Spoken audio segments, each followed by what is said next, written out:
क्या लालू प्रसाद जी, ये नीतीश कुमार जी और तेजस्वी जी 1 नंबर 2 नंबर की कुर्सी उस अति पिछड़ा संवर्ग से देना चाहेंगे? है कि आज सबसे बड़ा ग्रुप जो है अति पिछड़ा है और सबसे खराब स्थिति यानी पॉलिटिकल रिप्रेजेंटेशन सबसे कम है। तब पॉलिटिकल राजनीतिक भागीदारी जब सबसे कम है तो इसका मतलब दोषी कौन है? जो सत्ता में है, जो सत्ता कर चुका है। अब दूध का दूध और पानी का पानी आ जाएगा। गवर्नमेंट मेरा व्यक्तिगत कि मेरा समाज का, अगर हम व्यक्तिगत घर धन दौलत बनाएंगे तो मेरा व्यक्तिगत होगा। और अगर ये मांगे सरकार नहीं मानती है तो इसका मतलब कि सरकार के दाल में कहीं काला है। और अभी नमस्कार, मैं मनीष और आप देख रहे हैं मीडिया दर्शन। हमारे साथ मौजूद हैं आरजेडी के एमएलसी रामबली सिंह चंद्रवंशी, जो लगातार 2 अक्टूबर से लेकर के 7 अक्टूबर तक अति पिछड़ा आरक्षण बचाव के लेकर के बिहार के तमाम जिलों में भ्रमण किया और इनका 5 सूत्री मांग है, जिसमें सबसे प्रथम है तेली, तमोली और दांगी को आरक्षण से बाहर किया जाए। आइए इन तमाम मुद्दों पे बात करते हैं रामबली सिंह चंद्रवंशी से। रामबली जी, आपने कल मिलर हाई स्कूल में एक बहुत बड़ी रैली किया, जिसमें आपने तेली, तमोली और दांगी को आरक्षण से बाहर और 5 सूत्री मांगों को आपने सरकार के समक्ष रखा। क्या क्या मांगे हैं? कि पहले थोड़ा यहाँ सुधार करने की गुंजाइश है कि हमने अति पिछड़ा आरक्षण बचाओ संघर्ष मोर्चा के तत्वाधान में यह कार्यक्रम आयोजित किया था। उसमें मुख्य मांगे थी तेली, तमोली, दांगी को मूल अति पिछड़ा की श्रेणी से बाहर करो। आरक्षण से बाहर करो नहीं, मूल अति पिछड़ा श्रेणी जो है उससे बाहर करके, ये ऑलरेडी पहले से ये पिछड़ा वर्ग में थे, तो पिछड़ा वर्ग से भी इनकी ज़्यादा क्षमता है। वहाँ भी पिछड़ा वर्ग के जो दबंग जातियाँ हैं उनको भी ये दबाने में कामयाब हो रहे थे। तो उन लोगों ने इनको सामान्य श्रेणी में करने के बजाय और हम लोग के श्रेणी में डाल दिया। तो अब आप समझ सकते हैं कि कहाँ पर चालाकी है।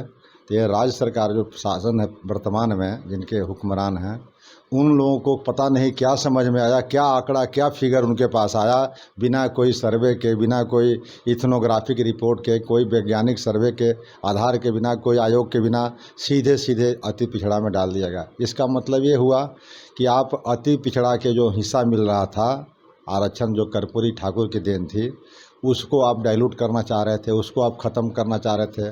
और कुछ दिनों के बाद जो अति पिछड़ा वर्ग के जातियाँ थी, अति पिछड़ा वर्ग के श्रेणी में, उनका अस्तित्व तो समाप्त हो जाता मूल अति पिछड़ा वर्ग का इन जातियों के सामने। और इसी का परिणाम है कि जो डाटा सामने आया वह डाटा किसी भी समाज को समझने के लिए काफ़ी है।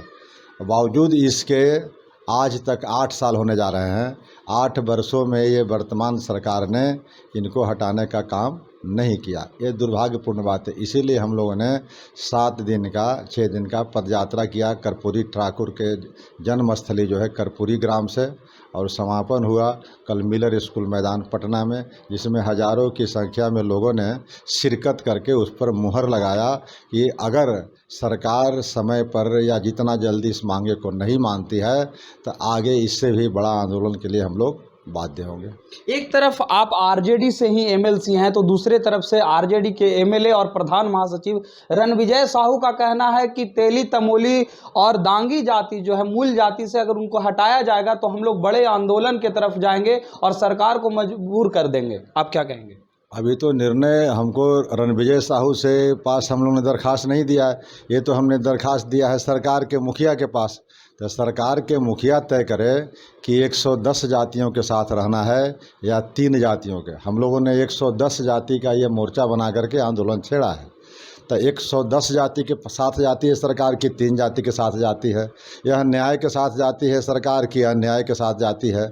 और आंदोलन रणविजय जी छेड़ेंगे कि नहीं छेड़ेंगे तो बात की बात है, लेकिन हम लोग तो आंदोलन में चले गए हैं। अब निगोशिएशन की बात हम लोग नहीं कर रहे हैं, अब हम लोग बात कर रहे हैं आंदोलन की। और अगर सरकार जितना जल्दी मान ले सरकार के हित में अच्छा होगा, और अगर सरकार नहीं मानती है तो इस आंदोलन को हम लोग और तीव्र करेंगे और जिस हद तक जाना होगा उस हद तक हम लोग जाने का संकल्प दोहराया है। अगर बात की जाए कि पार्टी अगर इस बेसिस पर आप लोग की पार्टी अगर कार्रवाई करती है आपके विरुद्ध या रणविजय साहू के विरुद्ध, तो आप क्या फिर कीजिएगा? अब देखिए, जब हम लोग कार्यक्रम करने चले हैं तो सर में कफन बांध के चले हैं कि अब कोई भी चीज़ आएगा, चाहे कोई भी हमला होगा तो हमारा तो कदम रुकेगा नहीं। अब सरकार या पार्टी जो निर्णय करे उनका निर्णय है, उस पर तो मेरा हक नहीं है। लेकिन मेरा जो हक है, मेरा जो अधिकार है अपने समाज के लिए, सरकार भी या किसी दल भी विशेष अगर हमको चुना है कि जा कर के आप एम्पावरमेंट आप कीजिए, तो एम्पावरमेंट मेरा व्यक्तिगत कि मेरा समाज का। अगर हम व्यक्तिगत घर धन दौलत बनाएंगे तो मेरा व्यक्तिगत होगा, लेकिन ये समाज की जो हित है उसके लिए अगर हम मैदान में आए हैं तो सरकार को भी इसको सोचना पड़ता है। और अगर सरकार इस पर नहीं सोचेगी तो फिर सरकार के भी हश्र क्या होगा, ये सब जनता जानती है। जातिगत जनगणना के जो आंकड़े जारी किए गए हैं, क्या ये सही हैं या गलत हैं? अब सही और गलत के रूप में मैं नहीं कह रहा हूँ, मैं ये कह रहा हूँ कि जो जातियाँ अति पिछड़े वर्ग की लड़ाई लड़ रही थी, आपको इसके परिप्रेक्ष्य में समझने की ज़रूरत है। आज सत्ता पर 35 वर्षों से हुकूमत है दबंग पिछड़ों का, तो जथा स्थितिवादी जो दबंग पिछड़ा है वो चाह रहा है कि सत्ता हमसे नीचे नहीं जाए। ये किसी का भी प्रयास होता है, स्वाभाविक है। जैसे अगड़े वर्ग का सत्ता पर कब्जा था तो अगड़ा वर्ग से सत्ता की लड़ाई लड़ने में पिछड़ों को काफ़ी कुर्बानी देनी पड़ी थी, तब जाकर के पिछड़ों के हाथ में सत्ता आई थी। आज वही स्थिति लगभग है पिछड़ों के हाथ में है कि 35 वर्षों से सत्ता उनके हाथ में है, लेकिन वो नीचे आने देना सत्ता को नहीं चाहते हैं। अगर नीचे आने देना चाहते तो जो जाति आंकड़ा उनका ही बता रहा है कि आज सबसे बड़ा ग्रुप जो है अति पिछड़ा है और सबसे ख़राब स्थिति यानी पॉलिटिकल रिप्रेजेंटेशन सबसे कम है। तब पॉलिटिकल राजनीतिक भागीदारी जब सबसे कम है तो इसका मतलब दोषी कौन है? जो सत्ता में है, जो सत्ता कर चुका है।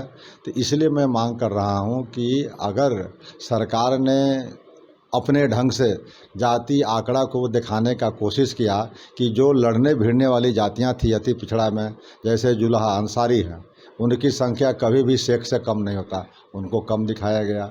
उसी तरह से कहार चंद्रवंशी जो है, जिनकी आंकड़ा के बारे में तो आज है एन सिन्हा इंस्टीट्यूट का एक जो डाटा आया है कि इथनोग्राफी की रिपोर्ट में आज से कई वर्ष पहले ही कहारों की संख्या 30 लाख समथिंग हज़ार था, तो आज 21 लाख क्यों हो गया? माली का भी क्यों कम हो गया? वो बहेलिया का भी कम क्यों हो गया? तो ये सब चीज़ें जो है, अधानु का भी कुर्मी से कम क्यों हो गया? ऐसी कई जातियां हैं जो लड़ने भिड़ने वाली जातियां थी, उनको कम दर्शाया गया है।